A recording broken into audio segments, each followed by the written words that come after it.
यहाँ पे आता है हमारा game changer which is tax loss. Hello everyone, welcome back to my channel. ये वीडियो मैं नहीं बनाने वाली थी बट मेरे दिमाग में कुछ ऐसा हुआ कि नहीं यार बनानी चाहिए, क्या पता किसी बच्चे की अटेम्प्ट लगने से बच जाए इस वीडियो को देख के।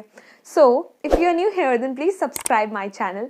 आज की वीडियो में हम बात करने वाले हैं ओल्ड सिलेबस की और न्यू सिलेबस की। अगर आप सी सेट जैन के स्टूडेंट हैं तो आपको ये चीज़ तो हमेशा रही होगी कि ओल्ड सिलेबस ज़्यादा बेटर है, न्यू सिलेबस बेटर है। अगर आपने रजिस्ट्रेशन करवाया है, नहीं करवाया है तो ये वीडियो आपके लिए है।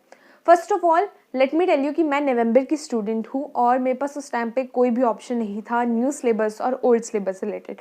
बट आपके पास ऑप्शन है, आप चूज कर सकते हो। तो जिस टाइप के आप पर्सन हो आप उस टाइप की सिलेबस को चूज कर सकते हो। मोस्टली बच्चे ऑनलाइन क्लासेस लेते हैं जिसकी वजह से उनको मोस्टली टाइम स्क्रीन के सामने स्पेंड करना पड़ता है। इससे हमारी आईज पे बहुत इफेक्ट पड़ता है। तो अगर आप इस इफेक्ट को कम करना चाहते हैं then please buy goods light. So I would recommend MS lights. मैंने तो अपनी लाइट्स मंगवा ली हैं, अब आपकी बारी। मैं डिस्क्रिप्शन में लिंक दे रही हूँ, डू चेक आउट। अगर हम बात करें तो बेसिकली अगर मैं बच्चों को डिवाइड करूँ तो दो टाइप के बच्चे होते हैं। पहला बच्चा वो जिसको कि मतलब बहुत ज़्यादा डीपली पढ़ना पसंद नहीं है, उसको राइटिंग का मन नहीं रहता, उसको ज़्यादा प्रैक्टिस करना पसंद नहीं है।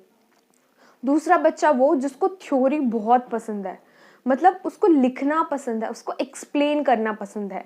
कुछ कुछ बच्चे ऐसे होते हैं जिनका ऑब्जेक्टिव टाइप में ये होता है कि यार या तो सही होगा या तो गलत ही होगा, यार कहाँ हमें नंबर मिलेंगे। दूसरे टाइप बच्चों का मानना ये है कि वो ज़्यादा बेनिफिट है क्योंकि हम कम पढ़ के ज़्यादा नंबर स्कोर कर सकते हैं MCQ में। सो आपको ओल्ड सिलेबस और न्यू सिलेबस के बारे में बताऊँ तो ये भी कुछ ऐसा ही है। जो हमारा ओल्ड सिलेबस है उसमें हमारे 8 सब्जेक्ट हैं और न्यू सिलेबस में हमारे 7 सब्जेक्ट हैं। लेकिन दोनों जो हमारी चीज़ें वो सेम ही हैं। बस एक सब्जेक्ट को हटा के दूसरे सब्जेक्ट की वेटेज कम करके इस सब्जेक्ट का पोर्शन दूसरे सब्जेक्ट में डाल दिया गया है और एक सब्जेक्ट खत्म कर दिया गया है। तो आपको तो लगेगा कि 8 नहीं 7 सब्जेक्ट है, लेकिन जो वो 7 सब्जेक्ट है ना उसमें पूरी 8 सब्जेक्ट की नॉलेज है। दूसरी अगर मैं बात करूँ ओल्ड सिलेबस और न्यू सिलेबस की, जो कि बहुत ज़्यादा डिफरेंट है।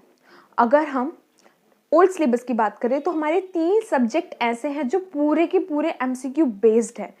इसमें कुछ बच्चों को बेनिफिट भी होगा और कुछ बच्चों के लिए बेकार भी है क्योंकि नेगेटिव मार्किंग है। लेकिन यहाँ पे आता है हमारा game changer which is tax loss. माना जाता है CS एग्जीक्यूटिव में कि जो हमारा ग्रुप 1 है वो ज़्यादा हार्ड है ग्रुप 2 के कंपैरिजन में, और जो ग्रुप 1 को हार्ड बनाता है वो है tax law and company law. Company law तो आप फिर भी लिखोगे, लेकिन जो टैक्स लॉ है, टैक्स लॉ हमारा ग्रुप 1 में, अगर मैं ओल्ड की बात करूँ तो ओल्ड में हमारा टोटली MCQ बेस्ड है। इसका मतलब आपको टैक्स लॉ को लिखना नहीं पड़ेगा, सिर्फ आपको जो है टिक लगाने पड़ेंगे और मार्कशीट में। तो अगर आप कुछ भी सोच रहे हो तो सबसे पहले आपको इन सारी बातों को कंसिडर करना चाहिए। और अगर मैं बात करूं तो आप ओल्ड सिलेबस की लेके इतने नेगेटिव क्यों हो, मुझे समझ नहीं आ रहा। देखो, अगर आप न्यू सिलेबस लोगे तो आपको सीधा दिसंबर में पेपर देना पड़ेगा। इसका मतलब आप रिलैक्स हो जाओगे बिल्कुल कि दिसंबर में तो भी बहुत टाइम है, ईयर जब एंड होगा तब दिसंबर आएगा। लेकिन अगर हम बात करें जून वाले बच्चों के लिए, जो अगर आप सोच रहे हो कि जल्दी पेपर देके ख़त्म करा जाए तो वो जून वाले प्लीज़ ऑप्ट करें। देखिए, अगर आप जल्दी से मतलब आपके पास टाइम नहीं है या फिर अगर आप जॉब कर रहे हो तो मैं न्यू सिलेबस रिकमेंड नहीं करूँगी। न्यू सिलेबस उन बच्चों के लिए बेटर है जो उन बच्चों को जो है 80-20 वाला रेशो सही लगा, जिनको ये लगा कि हाँ भाई 80 रेशो डिस्क्रिप्टिव चलेगा, 20 रेशो जो है MCQ चलेगा। प्लस जिन लोगों को बोथ ग्रुप देना है उनके लिए भी जो है न्यू सिलेबस वो अच्छा है।